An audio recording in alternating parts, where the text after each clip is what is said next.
आज Sushil Kumar Singh jet Airways की नौकरी छोड़ के आरसीएम कर रहे हैं। रूबी अचीवर है। अजीत प्रताप सिंह जी बहुत बड़ी हस्ती है। इनके बारे में ये इन्होंने अपने बारे में कुछ नहीं बताया। इनका छोटा भाई डीएसपी है, इनकी बहू एसडीएम है, इनके बड़े भाई ब्लॉक प्रमुख हैं।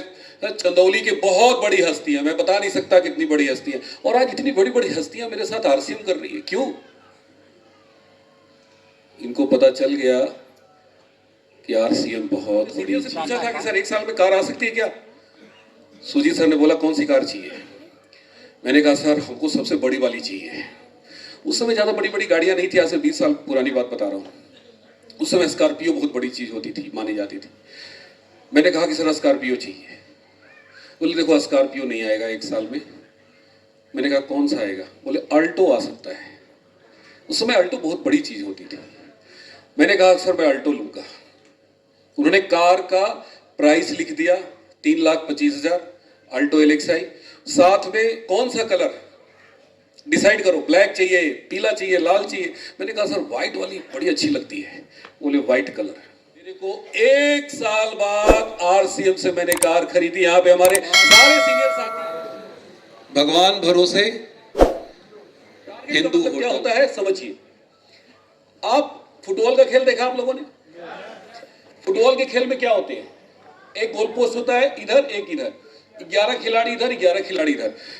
बॉल भी है, फील्ड भी है, मैदान भी है, सब कुछ है, 22 खिलाड़ी भी है। लेकिन अगर ये गोल पोस्ट हटा दिया जाए, अब बताइए ये फुटबॉल का खेल होगा?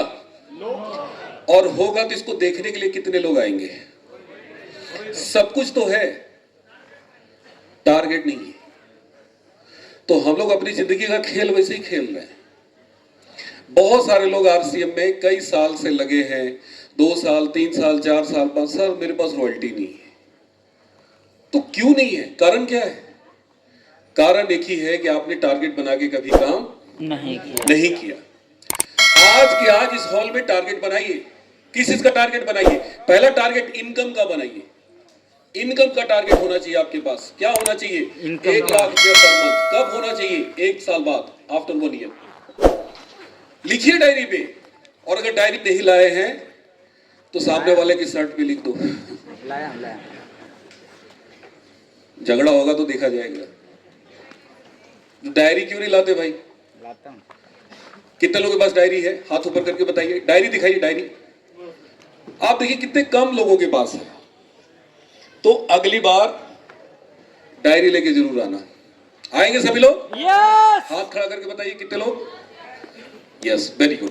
देखिए जीवन में अगर आप ये सब चीजों को रट्टा नहीं मारेंगे, नोट नहीं बनाएंगे, कैसे आप भूल जाएंगे? आप ये मूवी नहीं है 3 घंटे का कि चलो बड़ा मजा आ गया। बहुत लोग निकलेंगे बाहर के, यार आज की मीटिंग में मजा आ गया।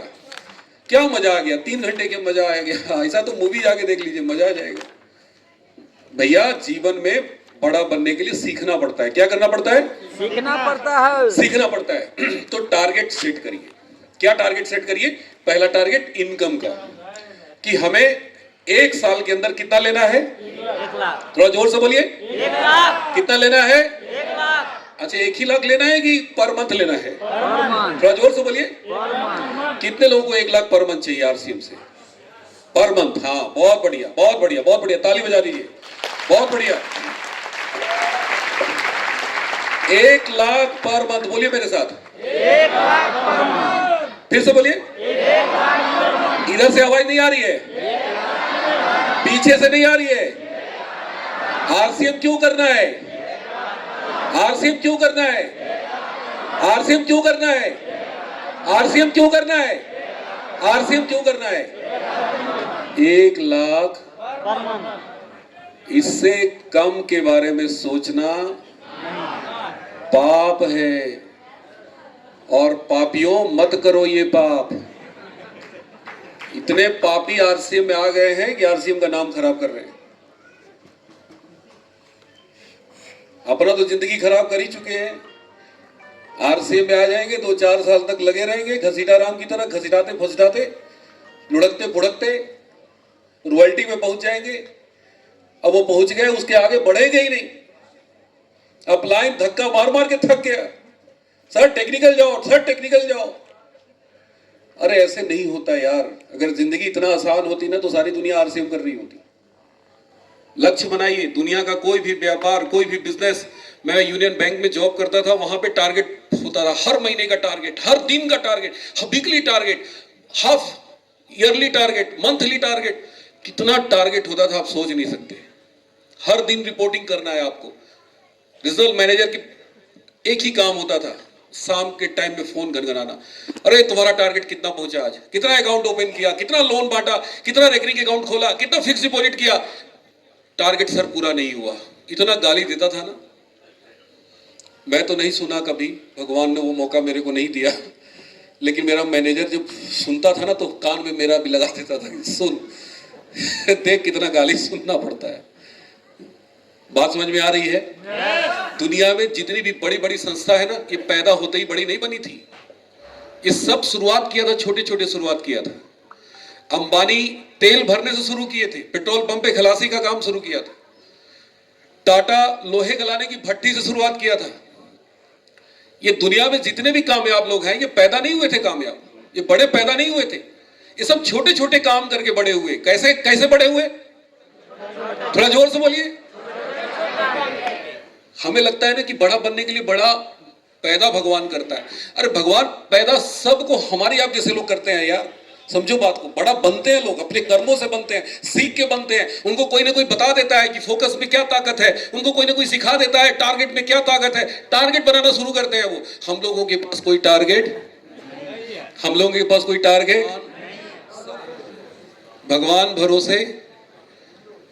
हिंदू एक होटल में मैंने नाम लिखा हुआ देखा, भगवान भरोसे। मैं कहा बेटा तू भगवान ही भरोसे रह, गाड़ी में आगे बढ़ा दिया। अरे जो भगवान भरोसे है वहां पे क्या होगा, कुछ है आप बताइए जरा सा। तो हम लोग की जिंदगी कैसे है, थोड़ा बोलो ना। भगवान भरोसे, भगवान भरोसे दिक्कत है, समझिए बात।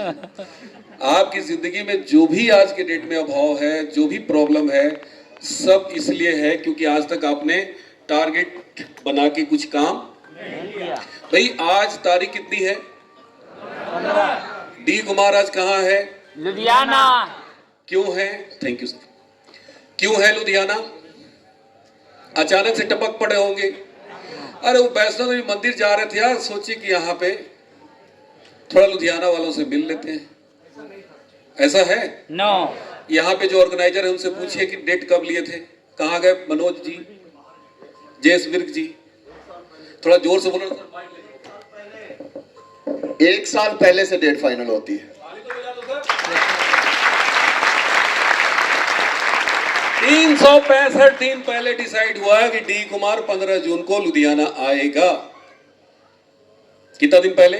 3 साल। अच्छा, मैं अचानक से आ जाता है यहाँ पे, कितने लोग मिलते हैं? हाँ, अभी मैं तुरंत जलंधर निकलने वाला हूँ और मैं, हमारी टीम के बहुत सारे साथी बैठे हैं यहाँ पे। सरोज जी हैं, जीतन जी हैं, सुशील सर हैं, अरविंद दुबे सर हैं, दिनेश पांडे सर हैं, भरत जी हैं, अजय सिंह जी हैं, बहुत सारे लोग हैं। मैं अपनी टीम के लोगों को बोलता यार बुला बुला बुला, जल्दी बुला, देखो जलंधर जाना है, 2 घंटा टाइम, बुला। सर आप लोग कितने लोगों को बुलाते हैं? अरे बुलाना तो छोड़ दीजिए, ये प्रकट हो जाती, यही बहुत बड़ी बात है। हम लोग ऐसे ही आरसीएम कर रहे हैं 99% लोग, और इसीलिए रिजल्ट हमारे पास नहीं है। तो जिंदगी में लक्ष्य बनाइए कि आरसीएम से 1 साल बाद आपको कौन सी कार चाहिए। सीनियर से पूछा था कि सर 1 साल में कार आ सकती है क्या? सुजीत सर ने बोला कौन सी कार चाहिए? मैंने कहा सर हमको सबसे बड़ी वाली चाहिए। उस समय ज्यादा बड़ी बड़ी गाड़ियां नहीं थी, आज से 20 साल पुरानी बात बता रहा हूं। उस समय स्कॉर्पियो बहुत बड़ी चीज होती थी, मानी जाती थी। मैंने कहा कि सर स्कॉर्पियो चाहिए। बोले देखो स्कॉर्पियो नहीं आएगा 1 साल में। मैंने कहा कौन सा आएगा? बोले अल्टो आ सकता है। उस समय अल्टो बहुत बड़ी चीज होती थी। मैंने कहा सर मैं अल्टो लूंगा। उन्होंने कार का प्राइस लिख दिया 3,25,000, अल्टो एलेक्साई। साथ में कौन सा कलर डिसाइड करो, ब्लैक चाहिए, पीला चाहिए, लाल चाहिए। मैंने कहा सर व्हाइट वाली बड़ी अच्छी लगती है। बोले व्हाइट कलर। शोरूम से जाके एक पिक्चर ले आई, कार की तस्वीर आती थी ना पहले, बुकलेट, दीवार पे चिपका दी, उसमें डेट डाल दिया। बोले डी कुमार जी सारे लोगों को बताओ, दोस्त रिश्तेदार नातेदार परिचित, 1 साल के अंदर कार आ रही है आरसीएम से, 1 साल के अंदर कार आ रही है, 1 साल के अंदर कार आ रही है। धनतेरस 2006 का हमने लक्ष्य बनाया, बताना शुरू कर दिया, हर मीटिंग में बताना शुरू कर दिया, दोस्तों को बताना शुरू किया। बहन का फोन आया, दीदी 1 साल के अंदर मैं कार ले रहा हूं। अच्छा, क्या कैसे ले रहे हो? मैं कहा आरसीएम से ले रहा हूं। बोले अच्छा। पीछे से हंसी की आवाज आई, मेरे जीजा जी हंस रहे थे। बोले अरे उस लड़के का कुछ दिमाग कुछ अपसेट हो गया है। मेरे तक आवाज पहुंच चुका था। मेरे बैंक वाले, दोस्त, रिश्तेदार सभी ने मेरी हंसी उड़ाई। 1 लाख भी आरसीएम से कार लेगा। किसी ने कहा यार कार तो छोड़, कार का एक चक्का लाके दिखा दे। मेरे मैनेजर ने कहा कि बेटा कहीं दूसरे कार में से रद्दी कबाड़ा हो ना, उसमें से खाली स्टीयरिंग खींच के लाके दिखा देना, हाथ वाला वो दिखा देना तो मैं मान जाऊंगा।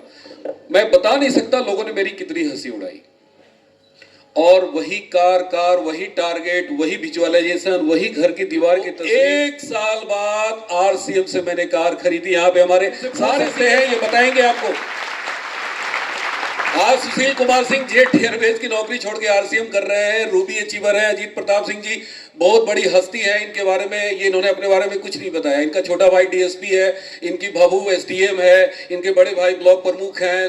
चंदौली की बहुत बड़ी हस्ती है, मैं बता नहीं सकता कितनी बड़ी हस्ती है। और आज इतनी बड़ी बड़ी हस्तियां मेरे साथ आरसीएम कर रही है। क्यों? इनको पता चल गया कि आरसीएम बहुत बड़ी चीज है। क्या पता चल गया? बहुत बड़ी चीज है। तो दुनिया को रिजल्ट लाके दिखाओ ना, खाली बताते चलते हैं आरसीएम में ये हो गया, आरसीएम में वो हो गया, ऐसा हो गया। अरे आपका क्या हुआ? लोग पूछ देते हैं तुम्हारा कब आएगा? इतने दिन से तो लगे हो, एक मोटरसाइकिल तो बदल ही नहीं रही है। बात समझ में आ रही है? यस बात समझ में आ रही है? यस। दुनिया चमत्कार परिणाम को बोलती है भाई साहब। आप कितना बढ़िया दिख रहे हैं वो चमत्कार नहीं है, आपके पास परिणाम क्या है, आपके पास रिजल्ट क्या है। दुनिया रिजल्ट को सलाम करती है, परिणाम को चमत्कार कहती है दुनिया। आज मोदी जी लगातार 3री बार से प्रधानमंत्री है, 3री बार, 3rd टर्म। इसलिए पूरी दुनिया मोदी जी को चमत्कार कहती है। यार बंदा इतना बड़ा देश में 32 पार्टी एक होकर के भी इसको नहीं हरा पाया। बात समझ में आ रही है? यस। क्यों? परिणाम, रिजल्ट। आरसीएम कर रहे हैं, बहुत बढ़िया चीज है, लेकिन हमारे पास परिणाम क्या है? तो भाई साहब लक्ष्य बनाइए। क्या बनाइए? लक्ष्य। थोड़ा जोर से बोलिए। लक्ष्य। क्या बनाइए? लक्ष्य। क्या बनाइए? लक्ष्य। क्या बनाइए? लक्ष्य। और अपलाइन से कहने से मत बनाइए। अपलाइन कहता है सितंबर में रॉयल्टी मारना है, नहीं मारिए रॉयल्टी, मत मारिए। अपलाइन से बोलिए सर सितंबर क्यों, जुलाई क्यों नहीं सर? मैं अगस्त में रॉयल्टी मारूंगा सर, मैं जुलाई में रॉयल्टी मारूंगा सर। मेरे अपलाइन बोलते थे धर्मेंद्र जी टारगेट छोटा लो। मैंने कहा कितना लूं? बोले 40,000 का टारगेट बनाओ। मैं कहा सर मैं 4.65 मारूंगा। सच्ची बता रहा हूं, स्टेज से बोल रहा हूं, मैंने 40,000 का टारगेट कभी नहीं बनाया। नहीं हुआ पहले महीने 40,000, 20,000 हुआ। अपलाइन ने हंसते हुए बोला मना किए थे ना। मैंने कहा इस बार कितना बनाऊं? बोले 70 बनाओ। मैंने कहा 4.65। नहीं हुआ 4.65, रॉयल्टी करने के लिए 4.65 चाहिए। 3रे महीने उन्होंने कहा कि यार 1.15 बनाओ। मैंने कहा कि सर 4.65, नहीं हुआ। 4थे महीने भी नहीं हुआ, 5वें महीने नहीं हुआ, लेकिन 6वें महीने 4.65 टन। थोड़ा दम लगा के यस, होगा वही जो यहां चलेगा। अपलाइन के कहने से, डाउनलाइन के कहने से कुछ नहीं होता। यहां चलाइए, यहां इस बिजनेस को कीजिए 1 लाख पर मंथ के लिए। 1 लाख से नीचे मत सोचो यार। आज के जमाने में 1 लाख रुपया की वैल्यू बहुत कम हो गई है। एक जमाना था कि 1 लाख बहुत बड़ा होता था। हमारे बैंक में जब विधवा पेंशन लेने आती थी ना महिलाएं, तो खाट पे टंगा के आती थी। तो उनसे हम लोग जाते थे बैंक के बाहर कि सर ये बैंक के अंदर नहीं आ सकते, बाहर हैं सड़क पे, इनसे पूछ लीजिए गाड़ी में। तो जाते थे पूछने, चाची दादी कितना पैसा? तो बूढ़ी बोलती थी 10,000 बचवा। हम बोलते थे यार 10,000 ऐसे बोलती जैसे 10 लाख बोल रही हो। तो उनके साथ के लोग बोलते थे, अरे सारी जीवन में कभी पैसा देखी नहीं, को 10,000 10 लाख लगता है। तो बेचारी वो विधवा पेंशन ले रही है बुढ़ापे में, अब उसको कभी 1000 नहीं देखी होगी और उसको 10,000 लाख लगता होगा। तो जमाना बदल चुका है, बोलिए मेरे साथ, जमाना बदल चुका है, जमाना बदल चुका है। अरे लाख अब वो लाख नहीं है जब आप छोटे वाले थे, जब कम उम्र में लाख लाख सुनते थे। अरे अब लाख बहुत छोटा हो गया, आप भी बड़े हो गए, लेकिन आपके दिमाग में आज भी लाख वही छोटा वाला घुसा हुआ है। यही बीमारी है, यही रोग है। अब तो बड़े बन जाओ, तैयार है? लाख बहुत छोटा हो गया है, हम बड़े हो गए हैं, लेकिन दिल दिमाग में लाख आज भी वही जो बचपन में थे, लाख रुपया। अरे अब वो लाख नहीं रह गया, बहुत छोटा हो गया है। तो इनकम का टारगेट बनाइए। बताइए कितने लोग 1 लाख पर मंथ का टारगेट बनाने के लिए तैयार है आज इस हॉल के अंदर? यस, बहुत बढ़िया, तालियां बजा दीजिए।